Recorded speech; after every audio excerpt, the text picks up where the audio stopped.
لیکن ہم بلا وجہ ہی لوگوں سے اگر بیزار رہیں، کیوں؟ دل میں بوجھ ہے، عداوتیں ہیں، آپ یقین کریں دل ہو جائے نا صاف، نیند سکون کی آتی۔ دنیا میں سب سے زیادہ مطمئن وہ بندہ ہے اللہ نے جہاں رکھا ہے وہاں راضی ہے۔ چلو ایک بات بتاؤ مجھے، ہم جس قبیلے میں پیدا ہوتے ہیں وہ قبیلہ ہماری مرضی کا ہوتا ہے کہ رب کی مرضی کا؟ جلدی جلدی بتاؤ، اتنی دیر نہ کرو، کس کی مرضی ہوتی ہے؟ تو پھر جو قبیلہ اللہ نے میرے اور آپ کے لیے پسند کیا، ہم کیوں نہیں پسند کرتے؟ جو دادا نانا چچا ماموں اللہ نے میرے لیے پسند کیے، یہ رشتے اللہ نے بنایا ہے نا، تو ان سے آوازار ہے، تو ان سے تنگ ہے، وجہ جو اللہ نے تیرے لیے پسند کیا اسے پسند کر۔ حضرت ابراہیم ابن ادم رحمت اللہ علیہ ایک دفعہ مریدوں کے بیچ بیٹھے تھے، تو آپ فرمانے لگے دنیا میں جو کچھ ہو رہا ہے میری مرضی سے ہو رہا ہے۔ بعض بندے پریشان بھی ہو جاتے ہیں جلدی کہ اتنا بڑا دعویٰ کر دیا ہے، تو آپ ہنس پڑے، فرمانے لگے اگلی بات بھی سن لو پھر کوئی تبصرہ کرنا۔ فرمانے لگے جو کچھ ہو رہا ہے میری مرضی سے ہو رہا ہے، کیونکہ میری وہی مرضی ہے جو میرے رب کی مرضی ہے۔ میں نے اپنی مرضی اپنے رب کی مرضی میں فنا کر دی، اب میری مرضی کوئی نہیں، سانو قید سجن دا گہنا ہے، او جنج رکھے ایسا اونج رہنا ہے۔ ہم نے چھوڑ دی اپنی مرضی، اپنا ہے ہی کچھ نہیں، ہم نے نہ کبھی قطرے پہ غور کیا اور نہ دریا دیکھا، بس جہاں تیری جھلک دیکھی وہیں ڈوب گئے۔ چھوڑ دو یہ اس نے یہ کیوں کر دیا؟ وہ خواجہ نظام الدین صاحب محبوب الہی رحمت اللہ علیہ کے ایک مرید نے ایک دفعہ آ کے کہا حضور بڑی ہو گئی درگزر فقیری درویشی بڑی ہو گئی، اب جو میرے رستے میں کانٹے بچھائے گا میں بھی اس کے رستے میں بچھاؤں گا۔ وہ بڑے غصے سے بول رہا تھا، فقیر فقیر ہوتے ہیں۔ خواجہ صاحب ہنس پڑے، فرمانے لگے پتر تو زیادہ ہی ناراض ہو گیا ہے۔ کہنے لگا نہیں حضور، ہمیں کچھ کرنا نہیں آتا، ہمیں بھی سارا ہی پتہ ہے، سٹ تے پکھڑا کوار گندل اسی اور بھی بوٹیاں جاننے ہاں، ہمیں بھی سارا ہی پتہ ہے، نمٹ نہیں لینا سویرے، جو ہمارے رستے میں کانٹے بچھائے گا سویرے اس کی گلی میں بھی بچھے ہوں گے۔ تو حضرت محبوب الہی فرمانے لگے پتر آدھے رستے میں تیری ضد میں وہ کانٹے بچھا دے گا اور آدھے میں تو اس کی ضد میں بچھا دے گا، تو پھر تو جو عام راہگیر ہوں گے ان کے بھی پیر زخمی ہوں گے، تو تمہاری لڑائی میں تو مخلوق پریشان ہو گئی۔ عرض کی حضور یہ تو آپ نے ٹھیک کہا ہے۔ فرمانے لگے اگر چاہتے ہو نا دنیا کانٹوں سے نہ بھرے اور لوگوں کو تکلیف نہ ہو تو ایک دوسرے سے تکلیف چھوڑ دو۔ یہ مت سمجھنا تیرا ایک بندے سے اختلاف ہے، تیرا ایک سے اختلاف ہوتا ہے اس کے اثرات دائیں بائیں بھی جاتے۔ حضور پھر کیا کروں؟ فرمایا اسے بچھانے دے، وہ بچھاتا جائے تو اٹھاتا جا، تو اٹھاتا جا۔ ویسے بھی جو کام ساری دنیا کر رہی ہوتی ہے وہ تو سارے کر ہی رہے ہوتے ہیں، کوئی ذرا ہٹ کے بھی کرنا چاہیے۔ جتن جتن تے ہر کوئی کھیڈے، جتن جتن تے ہر کوئی کھیڈے، تو ہارن کھیڈ فقیرا، جتن دا مل کوڈی پیندا ہی ہارن دا مل ہیرا۔ کبھی بندہ ہارے بھی اپنے دل سے بوجھ اتار دے، نفرت کو دور کر دے، عداوت دشمنی اگر کسی وقت رکھنی ہے تو اللہ رسول کے دشمن سے۔ اشداء علی الکفار، اپنوں کے لیے کیا ہے، خوش عقیدہ کے لیے کیا ہے، رحماء بینہم۔ میرے عزیز ترمذی میں حدیث ہے، اپنی بات کو حوالہ دے کے مضبوط کر دوں، ترمذی میں حدیث ہے، نبی پاک علیہ الصلوۃ والسلام نے حضرت انس بن مالک سے فرمایا تھا، اے انس، اے میرے بیٹے، تم سے ہو سکے تو صبح اس حال میں کرنا کہ تمہارے دل میں کسی کا بغض نہ ہو۔ اور اگلے لفظ حدیث کے یہ ہیں، حضور فرمانے لگے یہ میری سنت ہے، یہ میرا طریقہ ہے، اپنے دلوں کو عداوتوں سے پاک کریں۔ اور پانچویں بات، اور بس اسی کے آگے پیچھے میں نے اپنی بات کو سمیٹ دینا ہے، میرا مضمون مکمل ہو گیا۔ حضور کی ایک بہت بڑی سنت، نبی پاک علیہ السلام کی ایک بہت بڑی ادا، وہ پتہ کیا ہے؟ وہ ہے دوسروں کا احساس کرنا، دوسروں کے بارے میں سوچنا، دوسروں کا خیال کرنا۔ میں ابھی آ رہا تھا تو میری گاڑی کے ساتھ کچھ دوستوں نے دوڑنا شروع کر دیا۔ میں جو ہوں مجھے اس کا پتہ ہے، میں ہمیشہ دوستوں سے کہتا رہتا ہوں آپ بزرگوں کے ہاتھ چومیں، اللہ والوں کی اچھی بات ہے، آپ کو فائدہ ہوگا، میرے جیسے گناہگار کے ہاتھ چوم کے آپ کو کیا ملے گا؟ کوئی نتیجہ نہیں نکلے.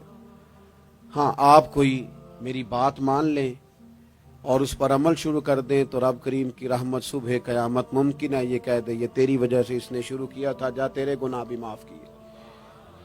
یہ جو ذوق ہے نا، اب ایک بندہ گاڑی کے پیچھے بھاگ رہا ہے تو مجھے اتنی سخت تکلیف ہو رہی تھی، میں نے کہا یار کیا ضرورت، دیکھو نا بیچارہ گرمی کا موسم ہے، پیاس لگے گی اور پسینہ آئے گا، کیوں بھاگ رہا ہے؟ میری مجبوری بھی ہے، گاڑی کو تو چلنا ہے. جب تک ہم احساس پیدا نہیں نہ کرتے، میرے قبلہ عالم فرمایا کرتے تھے کہ تیری گاڑی کے آگے سے کوئی غلط کراس کر گیا اور دوڑ کے گزر گیا اور کوئی سخت جملہ بھی کہہ گیا ہے، اس پر بھی تنقید نہ کر، تو اپنے دل میں اس کا احساس پیدا کر، سوچ کے ہو سکتا ہے اسے گھر میں کوئی ایمرجنسی ہو گئی ہو. اپنی سوچوں کو مثبت کریں. آپ دوسروں کا احساس بھی اپنی طبیعت میں پیدا کریں، دوسروں کے بارے میں بھی سوچیں. میں یہاں ماشاءاللہ اسٹیج پہ بیٹھا ہوں، بڑا نرم ماحول ہے، بڑا کچھ ہے، لیکن جو دوست پیچھے دیوار کے ساتھ کھڑے ہیں نا، جن کو جگہ بیٹھنے کی بھی نہیں ملی اور کھڑے ہونے کی بھی صحیح کر کے نہیں ملی، ان کا بھی احساس پوری طرح. اور میرے خیال میں سب سے زیادہ مہمان خصوصی بھی وہی ہیں آج کی ہماری محفل کے، جو زیادہ مشکل میں بیٹھے. احساس اپنی کہاں تک احساس کرنا ہے؟ لو حدیث پاک سنو. اللہ کے محبوب علیہ السلام فرماتے ہیں میں نماز پڑھانے کھڑا ہوتا ہوں، نماز. کریم فرماتے ہیں میرا دل کرتا ہے میں لمبی نماز پڑھاؤں، لیکن پھر پیچھے سے نہ کسی بچے کے رونے کی آواز آتی ہے. دل تھا لمبی پڑھاؤں، بچہ رو پڑا تو مجھے خیال آتا ہے اس کے رونے سے اس کی اماں کو تکلیف ہو رہی ہوگی، میں نماز چھوٹی کر دیتا ہوں. اللہ کی نماز مختصر کر دی احساس کے طور پر. حضور اس امام مسجد سے سخت ناراض ہو گئے تھے، صحیح حدیث میں موجود ہے، جس کے مقتدیوں نے آ کے شکایت کی تھی کہ یا رسول اللہ بہت لمبی نماز پڑھاتا ہے. یہاں تو لوگ احساس ہی نہیں کرتے میرے بھائی، یہاں تو احساس ہی نہیں کرتے. یہاں تو میں آیا ہوں نا رات کے 1 بجے محفل میں، تو میری طرح کے لوگ تہاڈا ذوق ہی نہیں، تسی سبحان اللہ ہی نہیں آندے، تسی ہاتھ ہی نہیں کھڑے کر دے. او بھائی تو نہیں آیا ہے، تو ٹر جانا ہے اپنا سارا سمیٹ کے پیسے گنا کے. اتنے بیچارے مغرب دے بیٹھے نے، ان کا ذوق تو اپنا ذوق بھی بیان کرنا، آنا تو بھی اسی وقت محفل میں جب سارے آئے ہیں تے نالے تو تے گل کر کے آیا میں انہیں ہزار لینا ہے تے مفت آئے نے سارے بیچارے. اس لیے ہو سکتا ہے ان کا عشق تجھ سے زیادہ ہو. کروں مدح اہل دول رضا اور پڑے اس بلا میں میری بلا، میں گدا ہوں اپنے کریم کا، یہ میرا دین ہے کوئی پارا نہ نہیں. اس لیے میرے عزیز احساس دوسروں کا پیدا کریں اپنی طبیعت میں. ہم نا احساس نہیں کرتے، خدا را احساس کرو. ٹھیک ہے پریشانیاں ہیں، لیکن میں جوان سے کہوں گا تو نوجوان ہے، باہر تجھے ٹینشنیں ہیں، کاروبار کی مسائل ہیں، پریشانیاں ہیں، لیکن اللہ نے تجھے جوان کیا ہے نا، حوصلہ دیا ہے نا، تو باہر کی ٹینشنیں باہر چھوڑ کے آیا کر. گھر تیرے ابا جی انتظار کر رہے ہیں، ان کے پاس بیٹھ، ان کا دکھ سن، حوصلہ بڑا کر. پھر گھر کے اندر تیری اماں بیٹھی ہے، اس نے تیرے سے بات کرنی ہے، کئی باتیں سنانی ہے. تیرا بیٹا ہے وہ دوڑ کے آیا ابا ابا کہتے اور تو کہتا لے جا میری طبیعت نہیں ٹھیک. دنیا میں سب سے مصروف وقت رسول کریم نے گزارا ہے، لیکن حضور تو غلاموں کی بات بھی سنتے، حضور تو گھر والوں کو وقت بھی دیتے. سیدہ عائشہ صدیقہ فرماتی ہیں جب تک گھر میں رہتے گھر کا کوئی کام ہی کرتے رہتے. اور حضور تو نواسوں کو ٹائم دیتے، نماز کے وقت بھی ساتھ لے جاتے. کیوں ہم اپنے آپ سے دوسروں کا احساس نکال بیٹھیں، دوسروں کے بارے میں تھوڑا احساس. آپ تھوڑے دن پہلے نا، کچھ عرصہ پہلے کچھ لوگ آ گئے میرے پاس، کہنے لگے کہ کوئی طالب علم کوئی عالم مل جائے مدرسے میں سے آپ کے، اور ہم نے نا وہاں اپنے ہاں امامت کے لیے اور جمعہ کے لیے اس کو لے جانا ہے. میں نے کسی طالب علم سے کہا چلے جاؤ.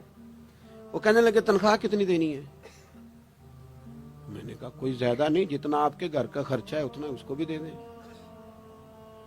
وہ پریشان ہو گیا، جی میں تسی نہیں سارے ہو گئے، تو اتنے پیسے دے دیں جتنا ہمارا خرچہ ہے. ہم تو صاحب ہوتے ہیں، اس کو کیسے دے دیں یہ والا خرچہ؟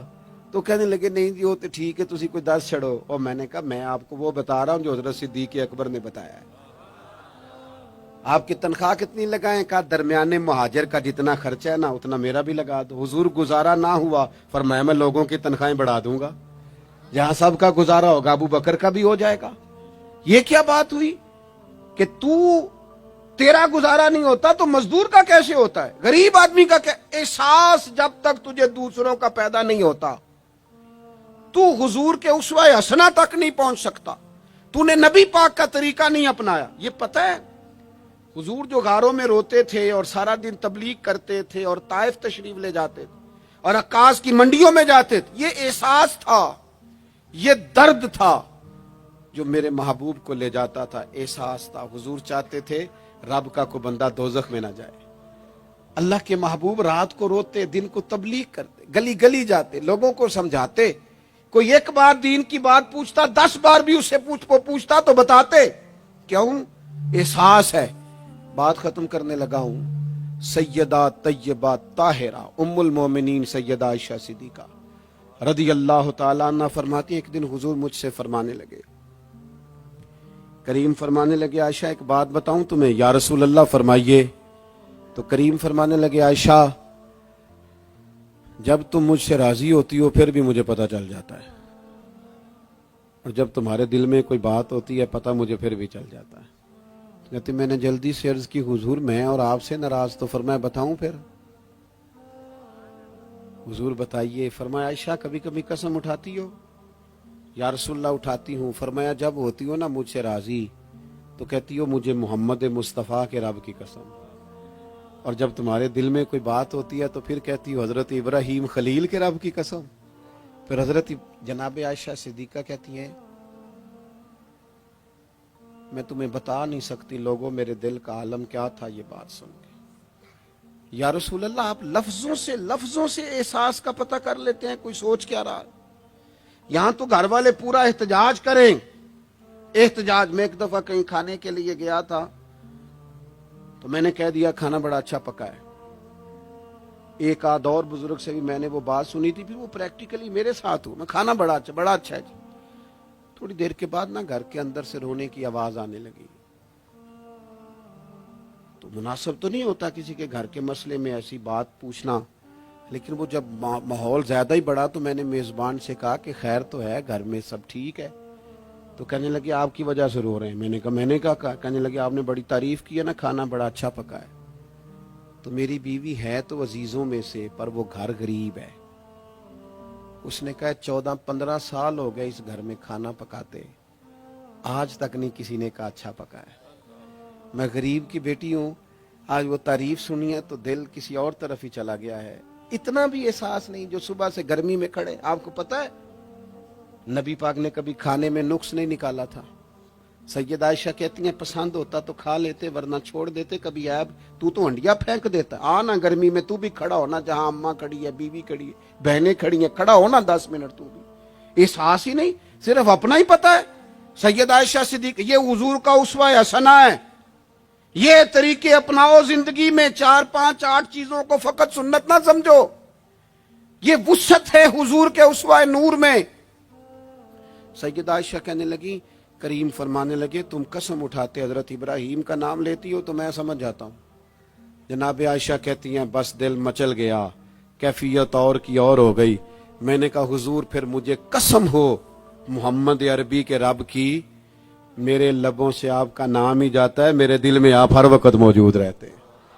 میرے عزیز کچھ باتیں آپ سے میں نے عرض کی. میں اپنی گفتگو کو بھی دیکھتا ہے جو بڑے مالدار ہوتے ہیں، اور ایسے لوگوں کو بھی دیکھتا ہے جو بیچارے ایک وقت کھاتے ہیں اور دوسرے وقت کے لیے پریشان رہتے ہیں. اپنی زندگی میں وہ صحت مند، توانا، خوبرو لوگوں کو بھی دیکھتا ہے، اور بیمار اور کمزور، ضعیف اور ناتواں لوگوں کو بھی دیکھتا ہے. اس کے ارد گرد ایسے لوگ بھی ہوتے ہیں جو بڑی خوش و خرم زندگی گزار رہے ہوتے ہیں، اور ایسے لوگ بھی ہوتے ہیں جو کسی وجہ سے پریشان، تکلیف میں گھٹے گھٹے سے ہوتے ہیں. انسان اپنے ماحول سے بھی سیکھتا ہے، معاشرے سے بھی سیکھتا ہے، اور پھر جب وہ لوگوں کے قریب جاتا ہے اور اپنے گھر سے اٹھ کر وہ لوگوں سے ملاقات کرتا ہے تو مختلف قسم کے مشورے، مختلف قسم کی آراء اور مختلف قسم کے مشیر اسے ملنا شروع ہو جاتے ہیں. ان ساری چیزوں کے ماحول میں انسان کی سوچیں پنپتی ہیں، اور اسے بالیدگی کا موقع ملتا ہے، وہ باشعور ہونے لگتا ہے، پھر وہ کسی ایک جگہ ٹھہر جاتا ہے۔ بعض اوقات کسی مالدار کی طرف دیکھ کر پوری طرح رک جاتا ہے اور سوچتا ہے کہ نہیں، میں پیسہ ہی کماؤں گا تو پھر ہی ٹھیک ہے۔ بعض اوقات کسی مشہور آدمی کو خوش قسمت سمجھ لیتا ہے اور پھر وہ کوشش کرتا ہے کہ جتنے بھی جتن کیے جائیں کسی بھی طریقے سے شہرت حاصل کی جائے۔